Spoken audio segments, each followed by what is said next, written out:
حضرت امام حسین جب گھوڑے کی زین سے فرش زمین پر گرے تو وہ جو تیر جسم میں کھبے تھے وہ اور پیوست ہو گئے، گویا اسلام کا دل دھرتی کے اوپر ہے، کائنات راشے میں آ گئی، کربلا کی دھرتی کا کلیجہ کانپ رہا ہے۔ حضرت ام سلمہ کو حضور نے کربلا کی مٹی دی، کہا جب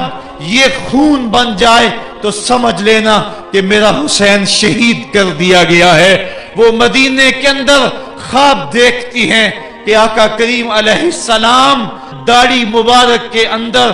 گرد مبارک پڑی ہوئی ہے اور بال الجھے ہوئے ہیں، گھبرا کے اٹھ کھڑی ہوئی کہ کیا ماجرا ہے، اور جلدی سے اس شیشی کو دیکھا، جو مٹی رکھی ہوئی تھی وہ خون بن گیا تھا، اور آپ نے کہا اہل مدینہ سن لو،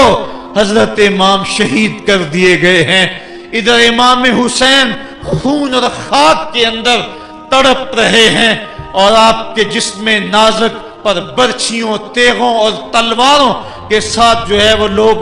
وار کر رہے ہیں۔ سنان بن انس آگے بڑھا لیکن سر کاٹنے کی ہمت نہ پڑی، اولی بن یزید آگے بڑھا، وہ بھی پیچھے ہو گیا، پھر شمر آیا اور شمر آپ کے جسم نازک کے اوپر بیٹھ گیا۔ امام جلدی اپنی پیشانی سجدے میں رکھی اور اللہ کی بارگاہ میں امام کے آخری لفظ تھے، مالک جو تقدیر تھی میں اس پہ راضی ہو گیا، مالک تو نے دیکھا میں نے صبر بھی کیا، مجھے مالک اعتراض بھی کوئی نہیں، جو تیرا حکم تھا میں نے اس کو تسلیم بھی کر لیا، مالک تو بڑا ہے۔ حسین سب کچھ لٹا کے مالک تیری بارگاہ میں حاضر ہو رہا ہے، اور اتنا کچھ کرنے کے باوجود بھی تیرے پہ راضی ہے، میرے مالک تو بھی بتا، تو بھی حسین پہ راضی ہوا ہے یا کہ نہیں ہوا ہے؟ آواز آئی، اس پیاسے پر علی شیر خدا کو ناز ہے، اس نواسے پر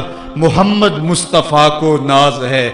اوروں نے بھی سجدے کیے پر اس کا عجب انداز ہے، اس نے وہ سجدہ کیا جس پر خدا کو ناز ہے۔ اے حسین ابن علی تم پر سلام۔